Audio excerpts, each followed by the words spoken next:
French women over 60 have solved the trouser problem. Most wardrobe advice skips past it or returns to the same recycled suggestions about high waists and wide legs without getting to the actual difficulty. The difficulty is not finding a trouser that fits in the fitting room. It is finding the 5 shapes that make the rest of the wardrobe function across a full week, in all seasons, without requiring a decision every morning about what goes with what. Not recently, and not by following seasonal trends. The same 5 trouser shapes have occupied the Parisian wardrobe for decades. The fabrics change, the colors shift slightly from year to year, but the cut, the rise, and the length stay fixed. Those decisions were made a long time ago and have not needed revisiting. The reason the shapes don't change is not aesthetic loyalty or nostalgia. It is that the shapes that work keep working, and the shapes that don't were removed from consideration. What follows are the 5 that remained. The first is the straight leg trouser. The leg is straight from hip to hem. The width does not change from the thigh to the ankle. It is not tapered, not flared, not narrowing below the knee. The rise sits at mid-rise to high-rise, just above the hip bone, and the hem lands at the ankle or fractionally above it. This is the trouser French women return to most often, and the reason for that is worth understanding. It is not the most interesting trouser on this list. It is the one that does least. It does not create a shape event. It does not redirect the eye. It does not add volume or suggest a particular silhouette. In navy, camel, cream, or black, one of these 4 covers whatever the week requires: workwear, smart casual, or an evening that runs longer than expected. Fabric is worth discussing here because it changes what this trouser can do. In summer, a lightweight wool or a linen blend wears well and holds its line despite heat. In autumn and winter, a mid-weight wool or gabardine is appropriate. What the fabric should not do in any season is lose its shape by midday. A trouser that bags at the knee or seat by lunchtime is the wrong fabric weight for the conditions. This is not a small complaint. A trouser that loses its shape takes the rest of the outfit with it. The mistake that happens most often when buying this trouser is accepting too much fabric in the thigh. When the thigh allowance is exactly right, the outer seam runs vertically from hip to ankle. When there is too much ease in the thigh, the outer seam drifts outward, and the trouser reads as unfitted rather than tailored. Standing still in front of a mirror and checking the outer seam resolves this immediately. Vertical means the trouser is doing its job. Anything else means it isn't. Hemming matters here more than with almost any other trouser. The straight leg that breaks over the shoe or drags at the heel loses its function entirely. The hem should be clean, finished to within a centimeter of precision, and pressed flat. Any trouser tailor will do this in an afternoon, and it is worth every cent of the cost. The second trouser is the cigarette trouser. It is slimmer than the straight leg, but it is not the same as a skinny trouser. The distinction matters structurally. A skinny trouser relies on stretch fabric and clings from hip to ankle. The cigarette trouser has structure, the fabric holds its shape, and the leg tapers gently from the knee downward to a narrow, clean ankle. It is usually worn cropped, finishing just above the ankle bone rather than at it. This is the silhouette Audrey Hepburn made famous. The trouser defined a certain kind of effortless Parisian dressing and has never genuinely left. What the cigarette trouser does is create a continuous downward line. The eye follows the narrowing leg toward the ankle, and the leg reads as longer than it is. This is not a deliberate optical trick. It is what happens when a clean, narrow shape ends at the right point on the leg. The slight cropping keeps the trouser from covering the ankle bone, which would interrupt the line it is working to create. French women over 60 wear this trouser with a tucked-in blouse and a loafer or a low-block heel. Not trainers, not a flat sandal. The footwear matters with the cigarette trouser more than with the others because the trouser ends close to the foot, which means the shoe is very visible. A loafer or a low heel preserves the downward line. A flat trainer or a wide sandal cuts it off and the length reading disappears. The colorways in a French wardrobe for this trouser are kept narrow on purpose. Black, navy, dark chocolate, and occasionally deep burgundy in autumn and winter. These are neutral colors in the context of a wardrobe, meaning the trouser accepts almost any top without creating conflict. The limitation of the palette is not a constraint. It is what makes the trouser useful 5 days a week without requiring any planning around it. The third trouser is the wide leg, and a clarification is necessary because the term covers a wider range of garments than it should. The wide leg trouser, as French women over 60 wear it, is a pressed, structured garment. It falls from the hip in 2 clean panels. There is almost always a front crease, a sharp press line running from waistband to hem. The fabric is linen in summer, a fluid crepe or lightweight wool in the cooler months, and it moves with the body when walking, but holds its shape when standing still.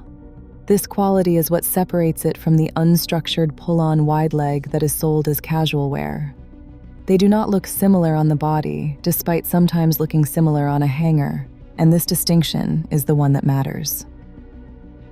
Labels like APC and Cézanne have built much of their wardrobe range around exactly this version of the trouser, which is not a coincidence.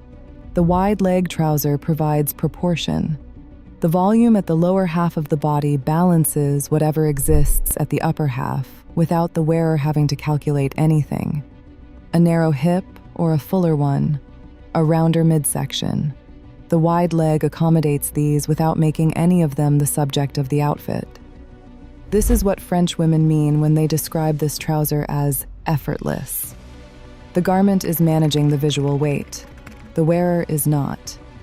There is one error that defeats this trouser consistently: wearing it with a top that also carries volume. 2 wide volume pieces on the same body don't balance each other. They compete, and the outfit reads as shapeless. The wide leg trouser needs a fitted top on the upper half, a close shirt, a tailored blazer, a fine knit, something that holds its shape so the trouser can do its work below. The fourth trouser is technically a jean. The framing matters less than how it is worn. The jean in question is dark wash, straight leg, 5-pocket, with no distressing, no fading, no embroidery on the back pockets, and no decorative hardware at the waistband. With a blazer and a leather loafer, this jean sits at nearly the same register as a wool straight-leg trouser in the same cut. The fiber is different. The construction is different. The formality register, when styled with intention, is very nearly the same. What makes this jean look frumpy, consistently and without exception, is treating it as casual wear. Trainers and a loose sweatshirt make any dark wash jean look as though no decision was made at all. A well-fitted shirt tucked in, a structured jacket, a leather shoe, these make it look like exactly one decision was made, and it was the right one. The jean is not inherently casual or inherently formal. It is what it is styled as, and nothing more. The dark wash is not interchangeable with a mid or pale wash. Mid and pale denim read as casual regardless of how they are styled, and styling cannot overcome that. The dark wash holds the trouser register. When it fades over time, the jean has become a different garment. Re-dye it or replace it. A faded dark wash jean is not the same thing. Length follows the same logic as the straight leg trouser. It should finish at the ankle or just above it. A hem that breaks over a trainer looks accidental. A hem that finishes cleanly above a leather loafer looks deliberate. The difference between the two is about 2 centimeters and 1 visit to a tailor. The fifth trouser is the pleated front trouser, and this is the one that generates the most hesitation. The hesitation comes from a misunderstanding about what a pleat actually does. The common assumption is that a pleat adds bulk. This comes from seeing pleated trousers that are the wrong size worn by the wrong person, or from looking at the trouser flat on a hanger where the pleat does look like additional fabric. When the trouser is on the body and correctly fitted, a forward-facing pleat, one that folds toward the center seam rather than away from it in the tradition of English and Parisian tailoring, lies completely flat at rest. It opens only slightly when the wearer walks. That slight opening is the point. The pleat accommodates movement and allows the fabric to sit cleanly at the waist and hip without pulling across the thigh or bagging in the seat. Without a pleat, the same amount of fabric in the same area must either be cut tighter, which creates strain lines across the hip, or cut with more ease, which creates bagging. The pleat is a tailoring solution, not a decoration. French women have worn this trouser since the 1980s. It stayed in the wardrobe because it kept working. Inès de la Fressange has worn versions of this trouser for the better part of 40 years, which is a reasonable indicator that the shape does not date. To identify whether a pleated trouser fits correctly, the pleat should lie completely flat and closed when standing still. If it is pulling open at rest, the trouser needs to be sized up. If it lies flat, but there is pull elsewhere at the hip or seat, the cut is wrong for the body regardless of the size. The test takes about 30 seconds in a fitting room. This is the most formal of the 5 trousers. It is cut with more width through the leg than the cigarette or the straight leg, and the pressed front crease and structured waistband keep it firmly in tailored territory. In navy, medium gray, and camel, this trouser carries from a working day to dinner without any change required. A garment that can do that is worth owning without complication. The trousers that do not appear in the French wardrobe over 60 are consistent. The visible elastic waistband trouser is absent, not because elastication at the waist is always wrong, but because the exposed waistband that sits above the trouser, like a sportswear waistband, reads as entirely casual and undoes whatever is happening in the rest of the outfit. The tapered leg trouser that narrows below the knee and ends at the widest part of the calf is absent.